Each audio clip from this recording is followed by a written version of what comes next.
All right. Hey there. Um, my name's Breanne. I'm an enterprise security engineer, and I'm going to be doing this kind of inelegant sharing of slides because I'm going to be hopping back and forth between them and the command line to show you what's going on. Uh, my colleague Kara is also in the chat, and she'll be able to help with questions. So that's an extra resource for us. So to get started, I wanted to give you a little bit of background on things. To start, I'm an AppSec engineer, but I have an ops and infrastructure background, which is part of why I love command line stuff so much. I'm a writer and I live in Oakland, and I'm really excited to see you all in person at the next day of security. I'm also a person with two cats who have been kind of in active warfare for the last 12 hours, which they usually aren't. So if you hear some hissing and yelling, I'm okay, they're okay, and I would appreciate it if you just pretended nothing happened. So today we're going to walk through a series of commands in the command line and try them out. The way that I've structured it is I'll introduce one, I will explain it, I'll show a couple of examples, and then I will allow some time, like a couple minutes per command, so that we can try it out, troubleshoot, and answer questions for you. I'd like you to feel pretty solid at least about a few new commands by the end of the session, so please ask questions. I will keep an eye on chat in as much as I can for full screen purposes, and yeah, Kara is around to jump in too. So before I talk some more, I wanted to try to address the issue of many different systems going on. I am working from a Mac, which has a lot of what's normal Linux command line stuff built in, but they're always a little bit different. So for a little bit of standardization, and if you're on a machine that doesn't have access to something like this, Windows for instance, this is an option. I pasted it in the chat, and it's something that you can use to have something a little bit closer to what I'll be demonstrating and talking about. And then I also pasted in the chat, I made a repo, which includes these slides in PDF form. It includes the biggest markdown document I have ever written, which includes all of the commands in a nice copy pastable form, plus a couple fun things that we'll get to at the end. But first, why learn command line stuff? First, some things are just easier to do this way than via more graphical user interfaced ways, also known as a GUI. Think a browser, folders, anything that you move around with a mouse. And if you work with Linux servers, you will mostly be dealing with the command line as you interact with them and maintain them. And also, and this is my bias, I think you look like a super cool hacker when you use the command line fluently, and I've honestly seen other people react that way too. And finally, being better at this stuff helps with literally every engineering job, plus some non-engineering jobs, whether it's security or otherwise. When I was first learning this stuff a few years ago, a CTO at my previous job told me that I will never be sorry to know more Bash, and I found that to be absolutely true. So to start, I wanted to get a sense of what folks in the room have done. What have you done with the command line before? What are you hoping to learn? What kind of system are you working with today? And I'm gonna stop sharing and pop over just to see what you were saying. Okay, well, I'll talk about my own experiences. Oh, basic Git commands for software development. Okay, cool. That's helpful because then you have a sense of commands and subcommands and arguments and stuff like that. That will be very useful. And also to prepare you for the real world, there are, in the way of software, many different flavors of command line. Linux and Mac CLIs share a lot of DNA, but weird differences come up. Like I've seen it happen where there is a flag available for the Linux version of a command that just doesn't exist on the Mac version. So if in doubt, look up the man page, and to do that into the command line, you just type man and then the command, and it brings up the manual page for it. And it will show you, among other things, all of the flags that are available for that command on that system. And then beyond that, even if you're working within Linux, there are many kinds of Linux, because of course there are. Some are free. CentOS is or was a popular one, but one of my previous jobs, everything was built on Debian.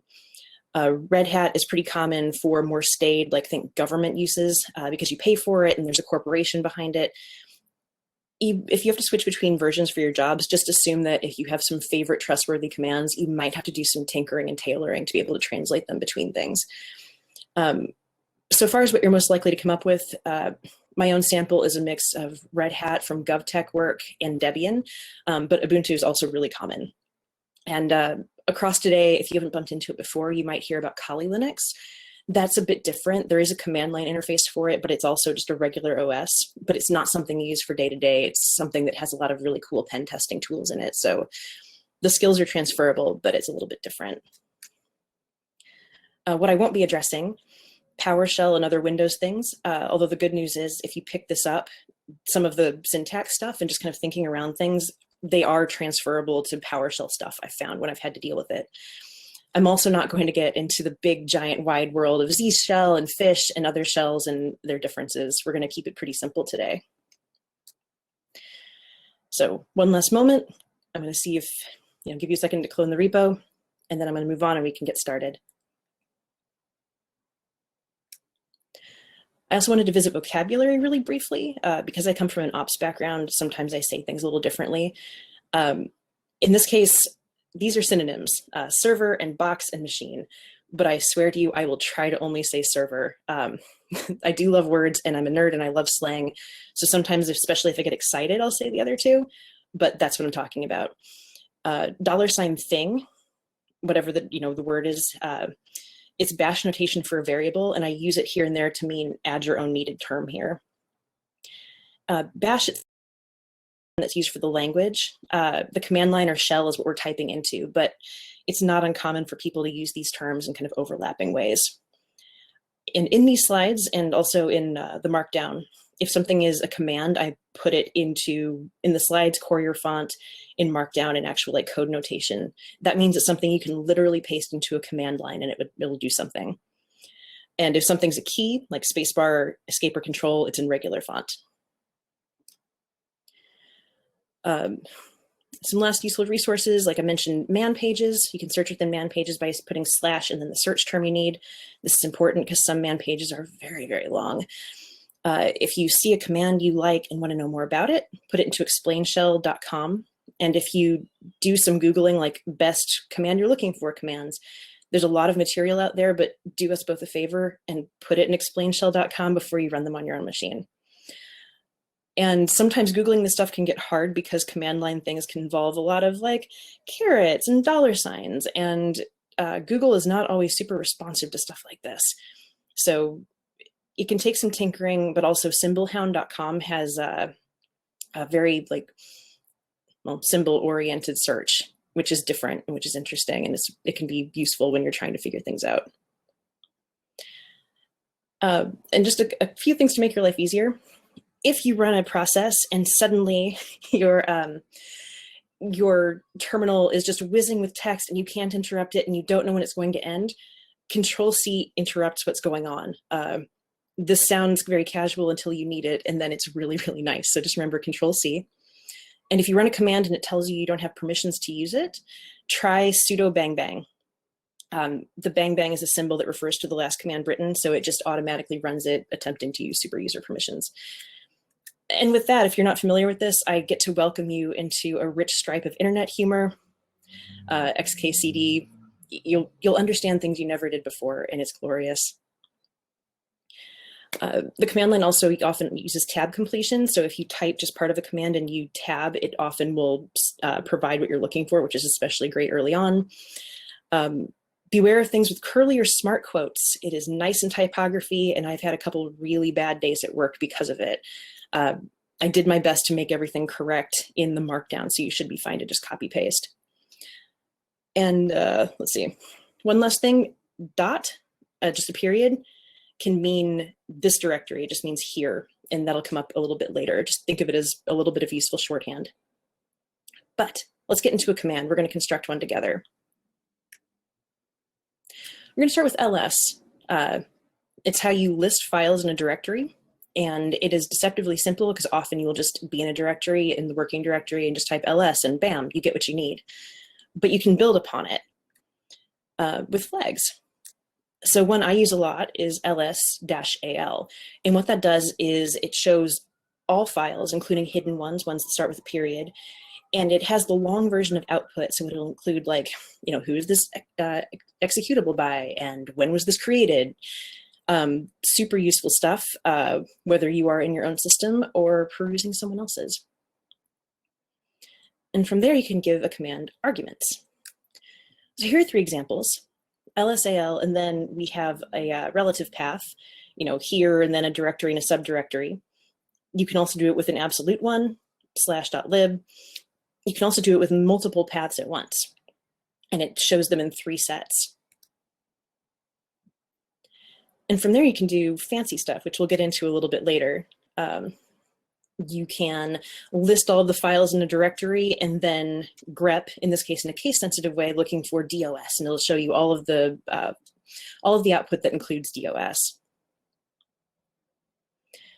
And finally, before we dive in, almost every command has a help flag. Most often it's --help or -h. And that is an excellent way to orient if you're just a little bit confused. In this case, ls, it's --help. I'll show you. Actually, I'll show that to you in a second because it's different on Mac and Linux. So now you have all the tools it takes to create a big, growing complexity command. ls means list files. ls can take both absolute and relative paths as arguments, including both at once. It has so many flags, and you can layer them all on after a dash. That can vary a little bit with other commands. Sometimes it wants -flag, -flag, -flag, but ls wants everyone to join the party and just be a long string of letters after. But let's get into learning about servers from our command lines using a bunch of commands that will make us super rad hackers. So to start, how do I learn about the server without being in it, or fun with OSINT? Nmap is a tool that tells you about ports on a server, which in turn can tell you about both services on a server. For instance, if port 22 is open, you can SSH. We'll get more to that in a second.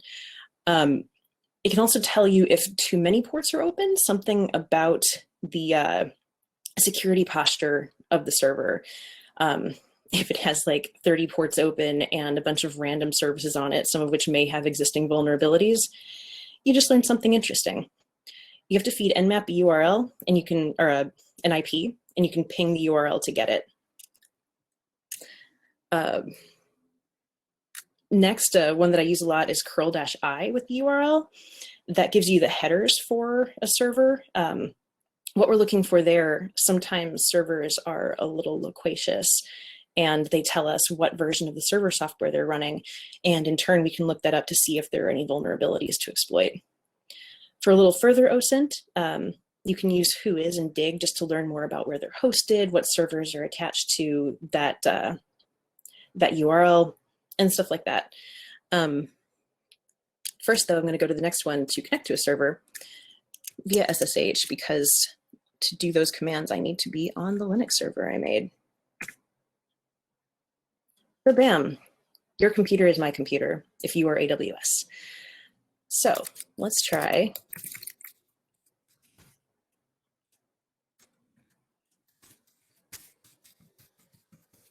So DashF just makes it look at some of the most common ports because there are more than 65,000 of them. And scanning all of those gets you a bunch of information you don't necessarily need and can be a little noisy and noticeable. So it's better, especially early, to keep it conservative. So in this case, the Quad 8 is Google's DNS server. It is a good, reliable example for these things. And they have things pretty locked down, as they should. Port 53 is DNS, which makes sense, it's a DNS server, and 443 is HTTPS. If you are in charge of the server, this is what you want to see. If you are trying to get into a server, this is less encouraging, but still interesting.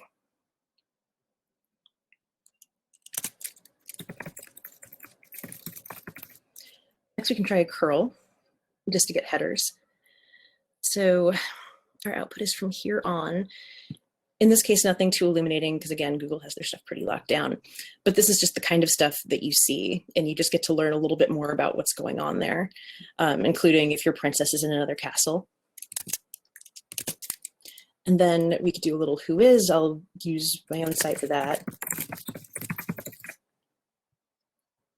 Ha, not on this one. Hold on.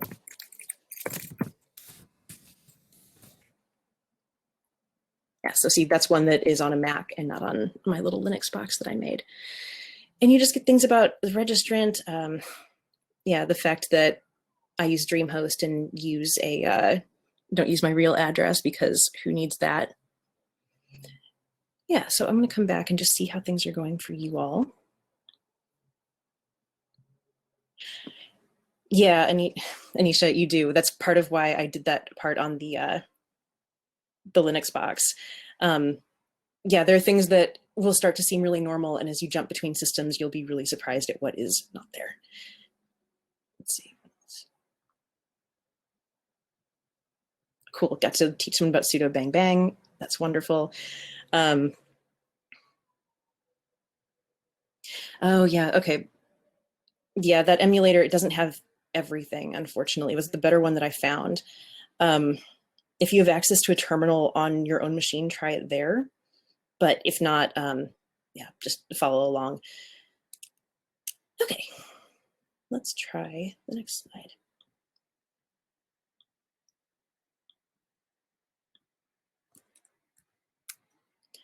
All right, to tell you a little bit about what I just did with SSH.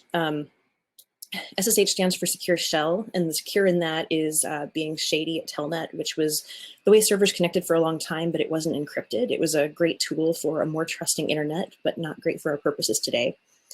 And to do this command, you do SSH -I, which I think of as identity. It means use this key file. And then you just add whatever user you're logging into. Mine, because it's an AWS box, is EC2 user, and then the public IP of your box. And just another convention, a lot of commands, especially if they have more complicated operations behind them, you can go into verbose mode by doing -v, -vv, or if it's really being troublesome, -vvv. SSH in particular spits out a lot, and if something's being weird about connection that you didn't expect, it's a great way to get a little more information. Yes, as I just said. But now we're in a server. So what can we learn? LS to start is key, like where did I land, what files are there. You can move around by doing CD, the path to something. CD ... brings you up a level in the server directory. And if you've been moving around and you just want to back up one step, CD -- will just take you back to the last place you were. If you want to get a sense of what other people have been doing on the box, if they're the same user you're logged in as, you can look at history. Just typing history. Let's do it over here. Yeah, you can see what I got up to last night when I was installing Nmap on this. But you can also do reverse iSearch. So you do Control R for that, and it turns into this, and you can just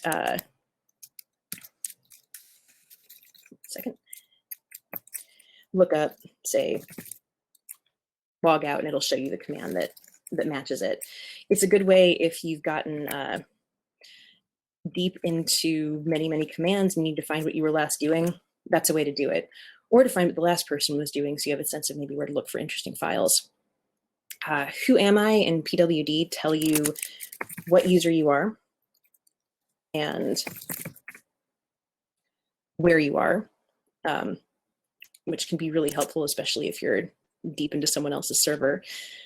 And if you find an interesting file and just want to look at it without interacting, you can do cat and then the file's name, or you can give it the path to it, and that just prints it to the command line. But it can get more interesting by looking at what's going on in the server, and there are a couple ways to do this. First one, fun, overwhelming version, is cop.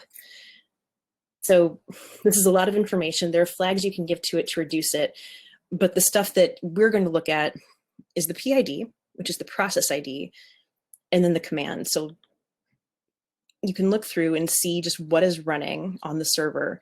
And if you want to learn a little more about it, or kill it, but we'll get to that in a second, you get the PID. And to get out of this, like pretty much anything that takes over your entire screen when you type it in, you just hit Q. So yeah, as I said, these are the two parts that often are most interesting, especially if you're looking to be disruptive. There's also PSAUX. It doesn't update live, but you can filter through it a little bit more because you can use it as input to another command. And then there's also LSCPU, which is good if you're nosy, which just gives you a lot of information about the server's architecture. We won't dig into that today, but it's a fun thing to tinker with and just look up stuff and see what exactly you're looking at. So I mentioned kill and using PIDs. It may be that if you're in a server, and there are non-nefarious reasons for this too, I have done this in the course of legit work, you need to end a process. If you have the process name, which is the one from that last column I showed you, you can do kill all and then the process name. I found it more useful just to do the PID. So you just do kill and then that number that was on the far left column. You can do kill-15 for a graceful termination, meaning the system gives it a moment to kind of fold up shop and not abruptly just disappear. Or you can do kill-9 if you want that process dead. Absolutely, this moment, you gotta go. Which is another kind of crusty ops internet joke that the next time you stumble on it, I hope you'll go, oh, that's what that means, nerds. And then running your own code on a remote server works pretty much the same way that it does when you're doing it locally. So in this case,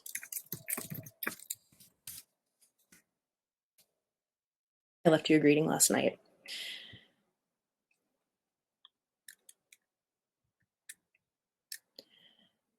So then there's the question of log files. Log files are the source of a lot of information. You can do it for diagnostic things. You can look for, say, intruders if someone's getting into your server or you think they are and they shouldn't be. And the way that you dig into those is, well, the easiest way is with a command called less, which just brings up in a full screen kind of way the entire file. You can scroll through it by using arrows. You can use the spacebar or F to pop ahead one page. It's one of the things that's really great about it. B to go backwards. And you can also search. And to search forward, you can use slash and then whatever string you're looking for, and question mark to search backwards. And you can do this with just the word. You can also get into regex if you're very fancy. And just like with top, Q to quit. Something else that I found really useful, especially if I'm changing something on a server or trying to diagnose something, is tail. Tail-F in the file name shows updates to the end of the file in real time. And this is one of those times you might need to Control-C to kill something because otherwise it might just scroll forever. Okay, but let's get to grep. Grep is the command that basically gave birth to this talk. It's incredibly useful. You can use it on its own, just grep search term file, but you can also pipe things into it. You could, cat a log file and then grep, and then it can search within that. And one of my favorites is to get 3 lines of context before and after, and you can do that by -B and 3 and -A and 3, then the term you're looking for, and then the file name. Okay. Yeah, and you can do the same with history. Typing history spouts out the entire list of commands that have been run on that machine, and then you can grep looking for a specific command or several matching ones if you want. But that brings us to our little activity. So if you grabbed the repo and you have those 2 text files in it, I have challenges for you, 2 per, and I'll paste this into chat. I'm going to come back over.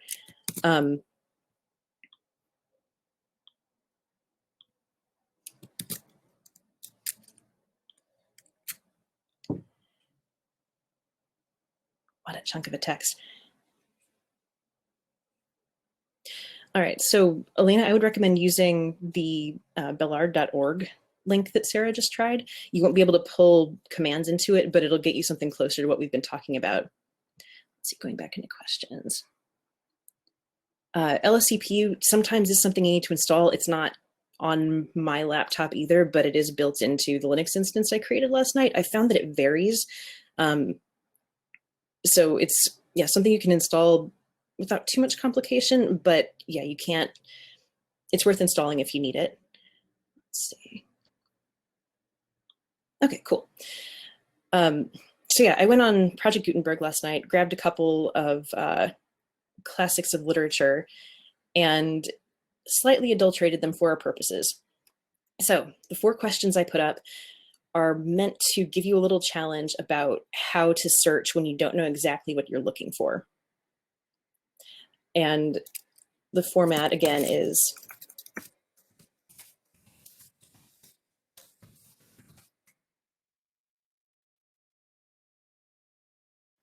or if you want context,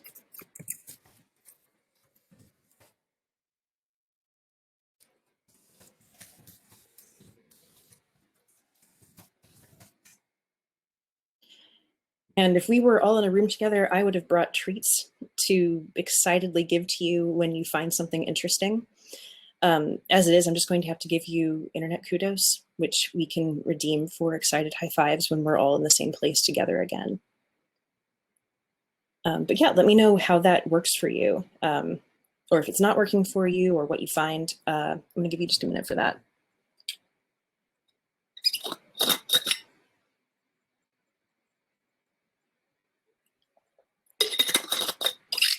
Oh, I absolutely do not remember all these commands. Some of them live in my head. Some of them I knew offhand when I use them more. They don't come up in my job a ton every day right now. But generally, it's kind of like any other dev work. I know what to Google. And actually, when I put together that markdown thing last night, I was like, what an excellent reference I'm making for myself later. Because there's so many things that are really useful, but if you only do it once a month, they don't necessarily come to mind. Although one way to get around that is to put up a little post-it and just make yourself learn one thing at a time, which I've done before. Yeah, the context for grep is one of my favorites because sometimes just getting a single line of code or whatever is not actually all that illuminating. But if you get, 5 lines before or after. Oh yeah, please share what you find in the chat. Like, yeah, it's a challenge. You can get all of the gilded internet accolades if you find a thing.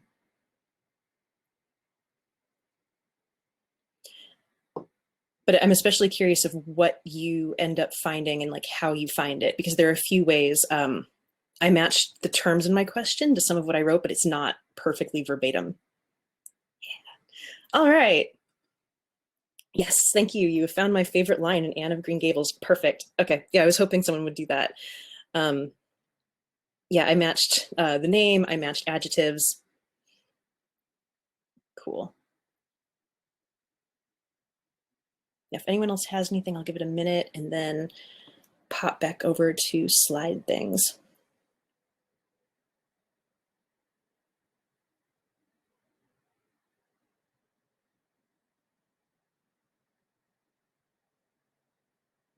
Okay, cool. That sounds perfect.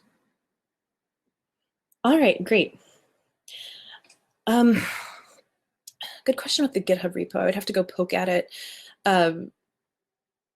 If it's not impossible, just try downloading it and poke around in it. Yeah, -I actually use almost all the time just because I don't trust text because I was a writer for too long. Oh, cool. Thanks, Tad. That looks great. I will check that out later. Yeah, I used the DoS example without the I flag, the capital D and S, just to be identifiable so that you're not like, why is this presenter telling us to search for DOS? Oh,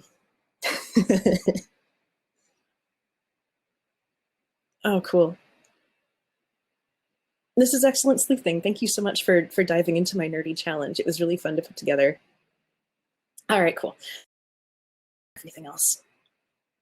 But yeah, this is delightful. Thank you.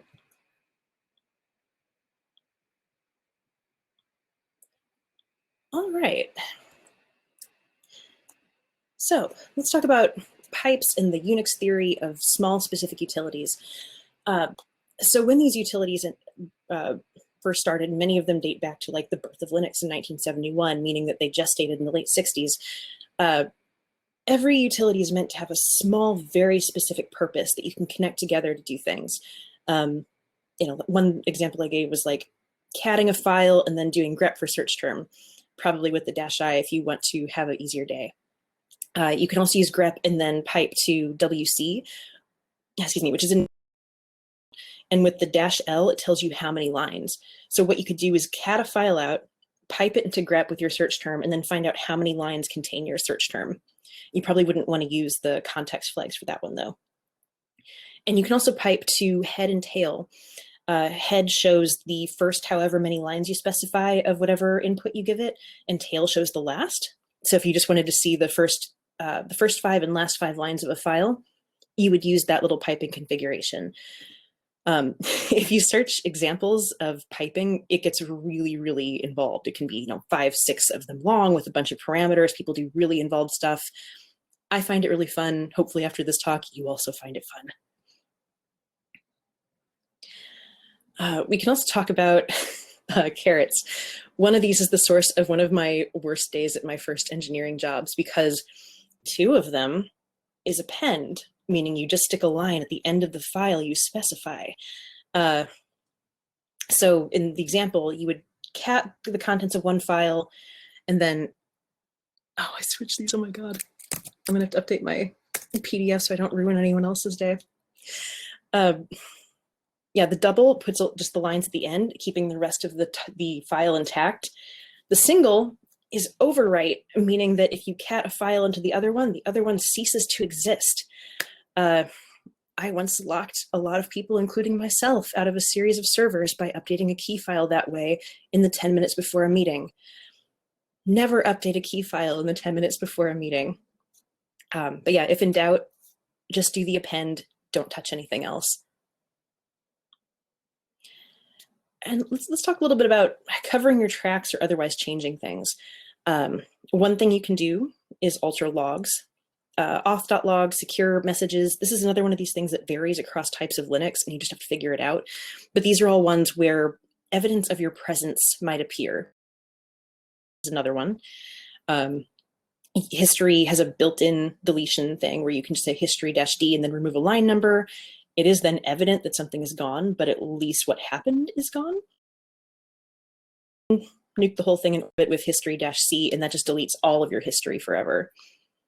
For the logs, though, one way to go about it is to edit files with vi, and we're getting into another one of those classic internet jokes. To edit a file, you just do vi file name. If you need to create it, you do touch.filename, Apple ceiling. You type I to type, think insert. To escape, to exit and save, you hit escape X, which you now know a secret of the internet. You can also quit without saving, that's escape:Q. And this stuff is complicated enough that it is a constant joke. Because if you don't know how to exit Vim, exiting Vim is very hard. There's some other jokes about like, how do you exit Vim? It's easy, you just set your computer on file. And I'll show you again how that works.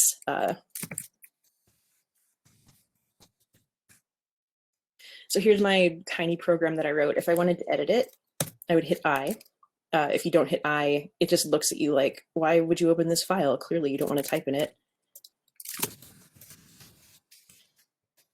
So I've added this. Then I see the bottom change there, and you can see me typing :X.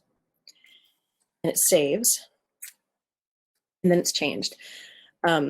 What you just saw me do fairly fluidly is the result of having to do it most days for 2 years. There's a reason people joke about it. It takes practice. You are fully capable of this. It is one of the small advanced internet arts. Okay, so these links, conveniently non-clickable to you, they are in both slides and in the markdown. Just a lot of stuff I found really useful. Some of it I think is pretty straightforward. I included a recent talk from Pacific Hackers on OSINT, which gets into doing things safely and doing things ethically. Always a good thing to know.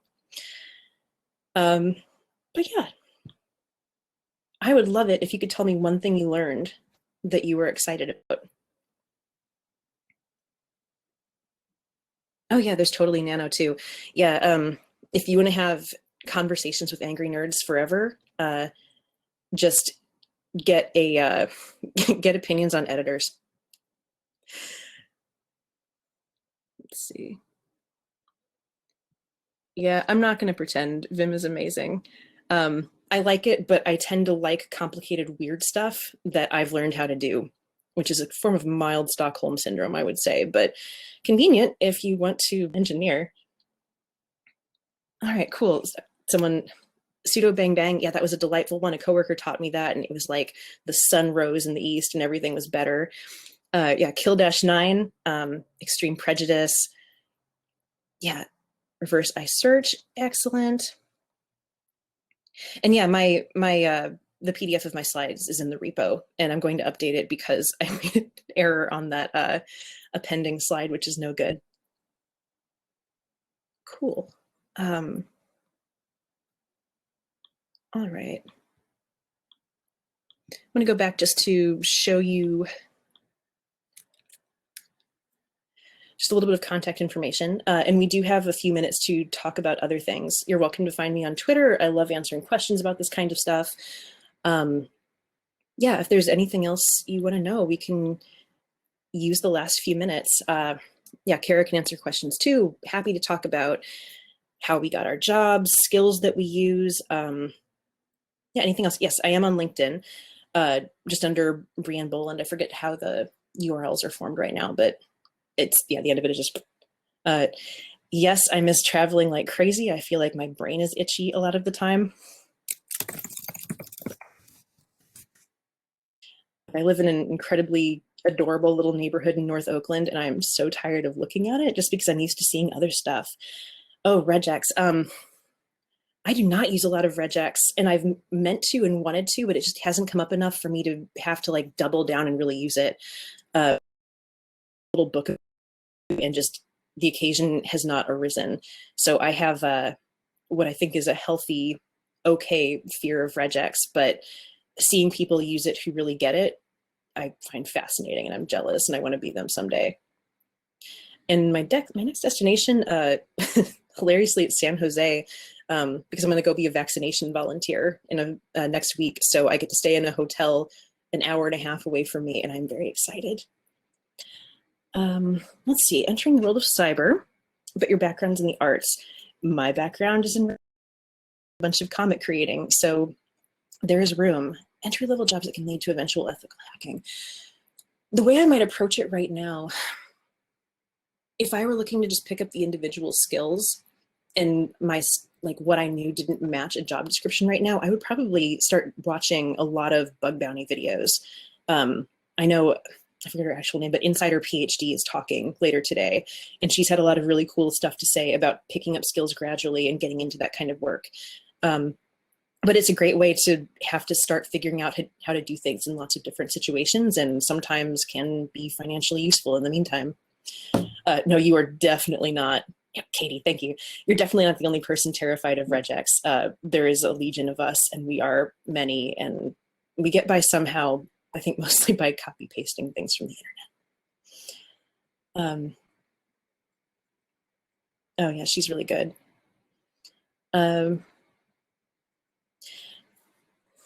Sudo bang bang is a little bit different than sudo su. Sudo su just changes the user that you're using while you're doing it until you hit exit. Sudo bang bang you can use as yourself if you have access to be the super user, and it just runs that command in the context. All right, I suspect it's going to cut us off in a minute. I'm happy to keep answering questions. I will mentoring channel. I will be on Twitter. You all participated so beautifully. Thank you so much. This was a blast to put together, and seeing you respond so well was thrilling. So yeah, thank you. And thank you to Kara for jumping in and helping people out. Yeah, this event's amazing. I hope you learn other fascinating things today and come out of it feeling amazing and like you're needed, because you are. You are needed in security. I want you to be my coworker. We can do this. Yeah, have an amazing rest of your day.